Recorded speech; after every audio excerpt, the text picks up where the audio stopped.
minutes past 7 and the sky was getting darker. Nijika really nailed the timing on this performance, with both Kita and Hitori thought as they gazed into the sky once the dirt song finished. Up, hanging above them, one star shined brighter than the rest at mist, the darkening violet. Kita and Hitori turned to each other, and each of them thought the other's eyes were lit up with brightness of that star. That was their spotlight star, they each thought. This was it. Thank you, thank you. This next number will be our last song for the evening, so please, if you want to come see us play some more, once again, we play at Starry Lighthouse here in Shimokitazawa. It's a great place to come, relax, and listen to awesome music, so please stop by. Also, for your enjoyment, our last song is a brand new world premiere debut. Look up at the sky, everyone, and look at the shining stars. This is our new song, If I Could Be a Constellation. Kita turned to everyone to signal for Nijika to begin. With her drums, they begin the premiere. Oh fuck, I don't know how to pronounce that word. What the fuck?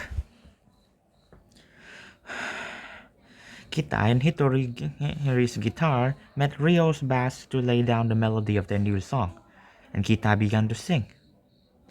Just a bit before 6 o'clock, the first star can be seen right there, stepping on shadows, surrendering myself to the night on the way home.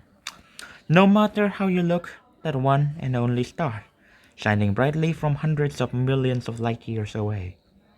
His singing was gentle yet forceful.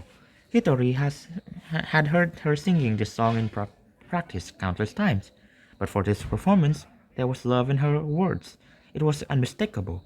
Hitori did not need to look into her eyes to know Kita was singing, thinking of nothing but her. In turn, Kita did not need to glance away from the audience to know Hitori's amazing Kita was singing out to her as well. Must be nice to be loved by everyone, but you're wrong. I've always been alone. Kita recalled the first time she heard those words, back in the hospital, right after she confessed her love. She remembered her and Hitori's sleepover where she opened herself up to her for the first time. She remembered the turmoil in her heart, of her fears boiling over as a result of her feelings. She thought about how she was now, and how Hitori Goto has supported her when she felt like she was in freefall into despair. She wasn't alone anymore, and hearing Hitori's masterful music accompany her words. She knew Hitori wasn't either, and that was just so wonderful. The night sky was darker, and the stars were shining much brighter, as if heralding in the chorus.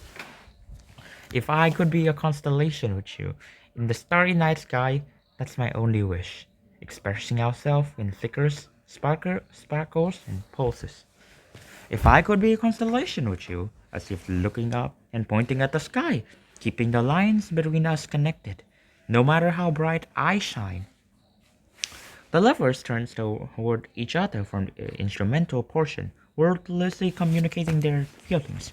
Right now, they were a constellation of stars, and they were shining equally brightly alongside Nijika and Ryo.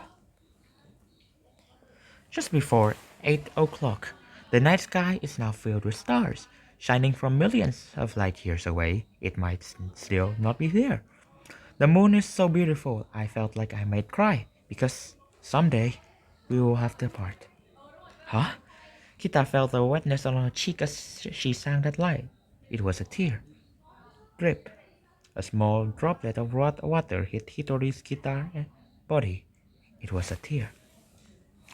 Yes, this part of the song, the part Hitori wrote while overcome with romantic thoughts. In her original plan, this was to be the part where Kita would realize the song was about Hitori looking at her. It screamed love, and up on stage, that was the line connecting them. In practice, there was always a focus on getting everything right, making sure everyone was prepared and knew the material by heart. Here, however, nobody cared about that. Both of them grinned. These were not tears of sadness, these were tears of admiration of the song's beauty, of the song's love. If I could be a constellation with you, flowing like a comet, I talked to myself. leaving trails of light as if the night became a prison. If I could be a constellation with you, if my dearest wish somehow reaches someone, will the night change after I trace it with these lines? Hitori wrote that pun intentionally. Hearing Kita essentially sing her name was like dying and going to heaven, and if she was less experienced at hearing it, she probably would have. Kita felt like her soul was leaving her mouth with every breath, especially after Hitori's absolutely adorable pun. She used the instrumental portion as an opportunity to soak in Hitori's guitar, the melodic perfection of it, supported by her own play. It was her favorite sound. It used to just be Hitori's guitar that she loved, but now she felt it incomplete without hers alongside it. Of course, Rio and Nijika were on point as well. This was going perfectly. She looked up again and saw a myriad of twinkling stars, with that one shining brightest catching her eye. She also saw Nijika looking at that same star as well as she glanced around the stage. It seemed they've all got a vibe. After a long journey, we ended up meeting. Maybe we were destined to meet no matter what, in a world far beyond the clouds. It really was as if destiny played a role in Kesuke Band's trajectory. Hitori had thought as Kita held her hand, writing those lines in the hospital. So much needed to just fall into place to get the four of them where they were now. Well, there was a lot of pain as well, but look at them now. Of course, both Hitori and Kita felt like it was also fate that they had met each other, that they fell in love with each other, that they could live their everyday lives with each other.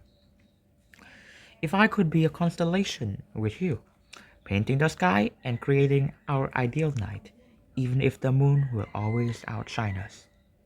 That's why I want to be a constellation with you, shining in myriads of colors. The lines connecting us won't be broken, no matter how bright you shine. For Kita, Hitori Goto was a superstar, dazzling the audience with professional guitar skill so bright that anyone watching fall smitten with her talent.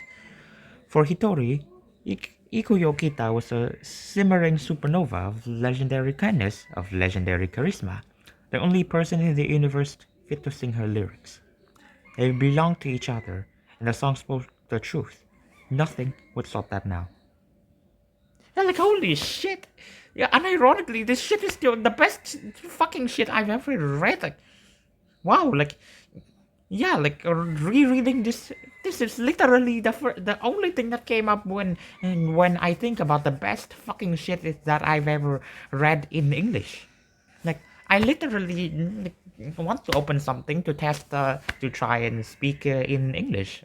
Like, reading shit after so fucking long. Like, what the fuck?